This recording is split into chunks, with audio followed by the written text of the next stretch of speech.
ಯೋಜನೆಗಳ ಸದುಪಯೋಗಕ್ಕೆ ಸಲಹೆ. ವಿಕಸಿತ ಭಾರತ ಸಂಕಲ್ಪ ಯಾತ್ರೆ. ಬಿಜೆಪಿ ಮುಖಂಡ ಸೀಕಲ್ ಆನಂದಗೌಡ. ಶಿಡ್ಲಘಟ್ಟ ತಾಲೂಕಿನ ಜಂಗಮಕೋಟೆ ಹೋಬಳಿಯ ಮಳ್ಳೂರು ಗ್ರಾಮ ಪಂಚಾಯಿತಿ ವ್ಯಾಪ್ತಿಯ ಮಳ್ಳೂರು ಗ್ರಾಮದ ಸರ್ಕಾರಿ ಕಿರಿಯ ಪ್ರಾಥಮಿಕ ಶಾಲೆ ಆವರಣದಲ್ಲಿ ಗ್ರಾಮ ಪಂಚಾಯಿತಿ ಹಾಗೂ ಕೆನರಾ ಬ್ಯಾಂಕ್ ಸಹಯೋಗದಲ್ಲಿ ಆಯೋಜಿಸಿದ್ದ ಕೇಂದ್ರ ಸರ್ಕಾರದ ಯೋಜನೆಗಳ ಬಗ್ಗೆ ಸಾರ್ವಜನಿಕರಿಗೆ ಅರಿವು ಮೂಡಿಸುವ ಮೂಲಕ ವಿಕಸಿತ ಭಾರತ ಸಂಕಲ್ಪ ಯಾತ್ರೆ ಎಂಬ ಕಾರ್ಯಕ್ರಮವನ್ನು ಹಮ್ಮಿಕೊಳ್ಳಲಾಗಿತ್ತು. ಈ ಸಂದರ್ಭದಲ್ಲಿ ಮಾತನಾಡಿದ ಬಿಜೆಪಿ ಮುಖಂಡರಾದ ಸೀಕಲ್ ಆನಂದಗೌಡ ಅವರು, ಗ್ರಾಮ ಪಂಚಾಯಿತಿ ಮಟ್ಟದಲ್ಲಿ ಬಡತನ ರೇಖೆಗಿಂತ ಕಡಿಮೆ ಇರುವವರ ಜೀವನ ಮಟ್ಟ ಸುಧಾರಿಸುವ ಹಿನ್ನೆಲೆಯಲ್ಲಿ ಕೇಂದ್ರ ಸರ್ಕಾರದ ಯೋಜನೆಗಳ ಬಗ್ಗೆ ತಿಳಿಸುವ ಯಾತ್ರೆ ಇದಾಗಿದೆ.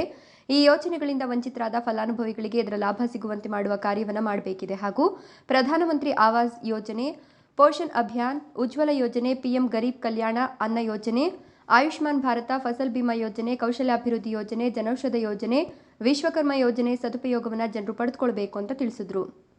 ಇನ್ನು ಪಿಎಂ ಕಿಸಾನ್ ಡ್ರೋನ್ ಯೋಜನೆ, ರೈತರಿಗೆ ಹೊಸ ತಂತ್ರಜ್ಞಾನದ ಬಗ್ಗೆ ಅರಿವು ಮೂಡಿಸುವುದು ಸರ್ಕಾರದ ಜವಾಬ್ದಾರಿ. ಪ್ರಧಾನಮಂತ್ರಿ ಪಿಎಂ ಕಿಸಾನ್ ಡ್ರೋನ್ ಯೋಜನೆಯನ್ನು ಜಾರಿಗೆ ತರಲಾಗಿದೆ.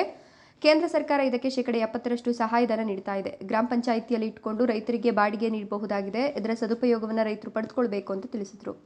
ಶಿಡ್ಲಘಟ್ಟ ತಾಲೂಕಿನ ಮಳ್ಳೂರಿನಲ್ಲಿ ವಿಕಸಿತ ಭಾರತ ಸಂಕಲ್ಪ ಯಾತ್ರೆ ಕಾರ್ಯಕ್ರಮದಲ್ಲಿ ಬಿಜೆಪಿ ಮುಖಂಡ ಸೀಕಲ್ ಆನಂದಗೌಡರು ಕಿಸಾನ್ ಡ್ರೋನ್ ಯೋಜನೆ ಬಗ್ಗೆ ಪ್ರಾತ್ಯಕ್ಷಿಕೆ ಮೂಲಕ ವಿವರಿಸಲಾಯಿತು. ಈ ಕಾರ್ಯಕ್ರಮದಲ್ಲಿ ಮಳ್ಳೂರು ಗ್ರಾಮ ಪಂಚಾಯಿತಿ ಅಧ್ಯಕ್ಷೆ ಚಂದ್ರಕಲಾ, ಉಪಾಧ್ಯಕ್ಷೆ ಉಪಾಧ್ಯಕ್ಷೆ ಪದ್ಮಮ್ಮ, ಮಾಜಿ ಅಧ್ಯಕ್ಷ ಹಾಗೂ ಹಾಲಿ ಸದಸ್ಯ ಶ್ರೀಧರ್ ಎಂಜೆ, ಮುತ್ತೂರು ಬೈರೇಗೌಡ, ಮಂಜುನಾಥ್ ಎಂಎಸ್, ಮೇಲೂರು ಸರ್ಕಾರಿ ಆಸ್ಪತ್ರೆ ಆರೋಗ್ಯಾಧಿಕಾರಿ ಡಾಕ್ಟರ್ ರಮೇಶ್, ಪಿಡಿಒ ಕೃಷ್ಣಪ್ಪ, ದಲಿತ ಮುಖಂಡರಾದ ಮಳ್ಳೂರು ಅಶೋಕ್, ವರುಣ್, ಆಶಾ ಕಾರ್ಯಕರ್ತೆಯರು ಇನ್ನು ಮುಂತಾದವರು ಹಾಜರಿದ್ದರು. ಆ ಕ್ಷಣದಲ್ಲಿ ಆ ಮನೆಯವರು ಅವರ ಅಪ್ಪನ ಎತ್ತೆ ಒಂದು ರೂಮಲ್ಲಿ ಹಾಕ್ಬಿಟ್ಟು ಊಟನೂ ಎತ್ಬಿಟ್ಟು ಹಿಂಗೆ ಇಟ್ಬಿಟ್ಟು ಕಡ್ಡಿಯನ್ನು ತಳ್ತಾ ಇದ್ರು. ಫಸ್ಟ್ ಹಿಂಗೆ ಅಷ್ಟು ಭಯ ಇತ್ತದು. ಆ ಸಂದರ್ಭದಲ್ಲೂ ನಮ್ಮ ಆಶಾ ಕಾರ್ಯಕರ್ತರು ತಮ್ಮ ಪ್ರಾಣವನ್ನು ಪಣಕ್ಕಿಟ್ಟು ಎಲ್ಲರ ಮನೆಗೂ ಹೋಗಿ ಎಷ್ಟೋ ಸರಿ ಬಯಸ್ಕೊಂಡಿರ್ತಾರೆ ಅವರು. ಆದರೂ ವ್ಯಾಕ್ಸಿನ್ ಕೊಡುವಂತ ಕೆಲಸ ಮಾಡಿರ್ತಾರೆ ಅವರು.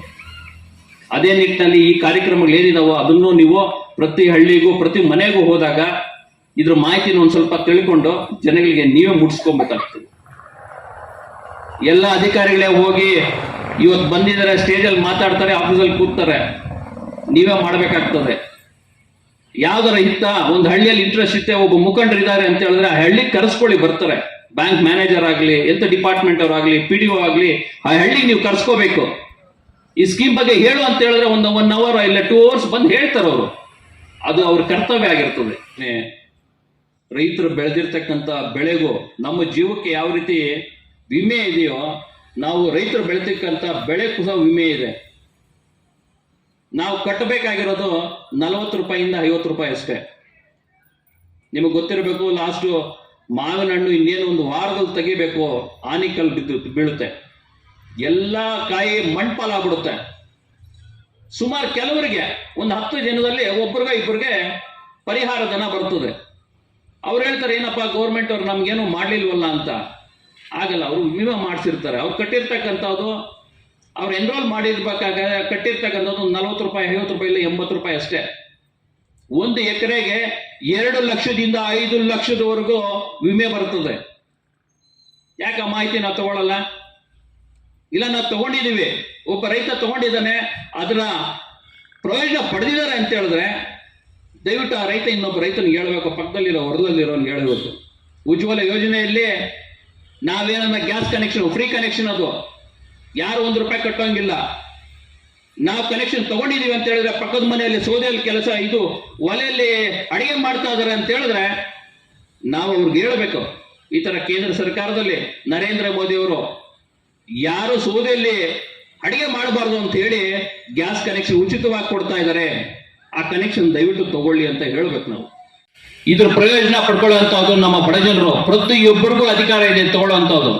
ಈ ಕಾರ್ಡ್ ಪಡ್ಕೊಂಡು ನಿಮ್ಗೆ ಯಾವುದೇ ಆರೋಗ್ಯದ ದೃಷ್ಟಿಯಲ್ಲಿ ಸಮಸ್ಯೆ ಆಯ್ತು ಅಂತ ಹೇಳಿದ್ರೆ ಮೊದಲು ನಾವು ಗೌರ್ಮೆಂಟ್ ಹಾಸ್ಪಿಟಲ್ಗೆ ಹೋಗ್ತೀವಿ. ಅಲ್ಲಿ ಆ ಫೆಸಿಲಿಟಿ ಏನಾದ್ರು ಇಲ್ಲ ಅಂತ ಹೇಳಿದ್ರೆ ಯಾವುದಾದ್ರು ಪ್ರೈವೇಟ್ ಹಾಸ್ಪಿಟಲ್ಗೆ ನಿಮ್ಮನ್ನ ರೆಕಮೆಂಡ್ ಮಾಡ್ತಾರೆ, ಅಲ್ಲಿ ಕಳಿಸ್ಕೊಳ್ಳುವಂತ ಕೆಲಸ ಮಾಡ್ತಾರೆ ನಮ್ಮ ಆರೋಗ್ಯ ಅಧಿಕಾರಿಗಳು. ಅಲ್ಲಿಗೆ ಹೋದ್ರೆ ನಿಮಗೆ ಆರೋಗ್ಯದಲ್ಲಿ ಯಾವುದೇ ಪ್ರಾಬ್ಲಮ್ ಇದ್ರೂ 5 ಲಕ್ಷದವರೆಗೂ ನಿಮಗೆ ಆರೋಗ್ಯದಲ್ಲಿ ನಿಮ್ಮ ಬಿಲ್ ಯಾವುದು 1 ರೂಪಾಯಿ ಕಟ್ಟೋಂಗಿಲ್ಲ. ಕೆಪಾಸಿಟಿ 10 ರಿಂದ 40-50 ಇನ್ಕ್ರೀಸ್ ಆದಂಗೆ ಏನ್ ಮಾಡ್ತೀವಿ, ಗ್ರೋತ್ ಕೆಪಾಸಿಟಿ ಜಾಸ್ತಿ ಮಾಡ್ತೀವಿ. ಯಾಕಂದ್ರೆ ಭಾರ ಹೆಚ್ಚೋಗುತ್ತಲ್ಲ. ಸೊ ಇದಕ್ಕೆ ಕೆಪಾಸಿಟಿ ಹಾಕ್ತಿರ್ತಾರೆ. ಇದಕ್ಕೆ 4 ಗನ್ ಇರ್ತದೆ. ಈ ಕಡೆ 2 ಆ ಕಡೆ 2 ಗನ್ ಇರ್ತದೆ. ಬ್ಯಾಟ್ರಿ ನಾವು ಸುಮಾರು ಒಂದು 5-6 ಎಕರೆವರೆಗೂ ಸ್ಪ್ರೇ ಮಾಡ್ತೀವಿ. 1 ಎಕರೆ ಸ್ಪ್ರೇ ಮಾಡೋದಕ್ಕೆ ಬರೀ 5ರಿಂದ 6 ನಿಮಿಷ.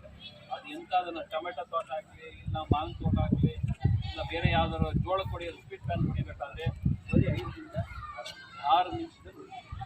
ಆಮೇಲೆ ನಾವು 1 ಎಕರೆಗೆ ಹೊಡಿಬೇಕು ಅಂತ ಹೇಳಿದ್ರೆ 20 ಲೀಟ್ರು 30 ಲೀಟ್ರು ಈ ಥರ, ಒಂದೊಂದ್ಸರಿ 50 ಲೀಟ್ರು ಬೇಕಾಗ್ತದೆ. ವೇಸ್ಟ್ ಜಾಸ್ತಿ ಇರ್ತದೆ. ನಾವು ಮೊದಲು 10 ಲೀಟ್ರ್ ಹೊಡಿತಾ ಇದ್ರೆ ಬರೀ 5 ಲೀಟ್ರ್ ಸ್ಪ್ರೇ ಮಾಡ್ಬೋದು. ಒಂದು ಡ್ರಾಪು ವೇಸ್ಟೇಜ್ ಅನ್ನೋದು ಆ ಥರ ಸ್ಪ್ರೇ ಮಾಡ್ತೀವಿ. ಆಮೇಲೆ ಟೊಮೆಟೊ ತೋಟ ಒಂದು ಸಾಲಿಂದ ಇನ್ನೊಂದು ಸಾಲಿಗೆ ಅದಕ್ಕೆ ಕರೆಕ್ಟಾಗಿ ಅಡ್ಜಸ್ಟ್ ಮಾಡ್ಕೋಬೋದು. ಹೈಟ್ ನಾವು ಹೆಂಗೆ ಮಾಡ್ತೀವೋ ಆ ಹೈಟಲ್ಲಿ ನಾವು ಈ ಗಂಟೆಗಳನ್ನ ಅಡ್ಜಸ್ಟ್ ಪುಷ್ ಮಾಡ್ಕೊಳ್ಳೋದು, ಇಲ್ಲ ಅಂತ ಹೇಳಿದ್ರೆ ಹೈಟ್ ಇನ್ಕ್ರೀಸ್ ಮಾಡ್ಕೊಳ್ಳೋದು, ಇನ್ನು ಫಿಗರ್ ಅಂತ ಮಾಡ್ಕೋಬೋದು. ಆಮೇಲೆ ಈ ಪ್ಲಾಂಟ್ ಇರ್ತದಪ್ಪ ಟೊಮೆಟೊ ತೋಟ ಎಲ್ಲ ಹೂವು ಐತೆ ಅಂತ, ಆ ಹೂವು ಹುಡುಗರೆಲ್ಲ ಏನು ಮಾಡ್ತಾರೆ, ಟೆಕ್ನಿಷಿಯನ್ ಇರ್ತಾರೆ, ಇದನ್ನ ಆಪ್ರೇಟ್ ಮಾಡೋರು ಸೆಂಟ್ರಲ್ ಗೌರ್ಮೆಂಟು ಟ್ರೈನ್ ಕೀಪರ್ ಕಳಿಸಿರ್ತಾರೆ. ನಾಳೆ ಬೆಳಗ್ಗೆ 9 ಗಂಟೆಗೆ ನನ್ನ ತೋಟದಲ್ಲಿ ಹೊಡಿಬೇಕು ಅಂತೇಳಿ ಹಿಂದಿನ ದಿವಸ ಪಂಚಾಯತ್ ಅಧ್ಯಕ್ಷರಿಗೆ ಹೇಳ್ಬಿಟ್ಟು ಅಲ್ಲಿ ಎನ್ರೋಲ್ ಮಾಡ್ಬಿಡ್ತಾರೆ. ಹಿಂದಿನ ದಿವಸ ಹೇಳಿದ್ರೆ ಅವ್ರು ಏನು ಮಾಡ್ತಾರೆ, ಅವ್ರು ಇಂಟಿಮೇಷನ್ ಕೊಡ್ತಾರೆ, ಪ್ರೈವೇಟ್ ಕಂಪ್ನಿ ಕೊಟ್ಬಿಟ್ಟಿರ್ತಾರೆ. 1 ಎಕರೆ ಹೊಡಿಯೋದಕ್ಕೆ 500 ರೂಪಾಯಿ 500 ರೂಪಾಯಿ ಔಷಧಿ ಕೊಟ್ಬಿಟ್ರೆ ಅವರೇ ಟೆಕ್ನಿಷಿಯನ್ ಬಂದ್ಬಿಟ್ಟು ಯಾವ ವೈದ್ಯ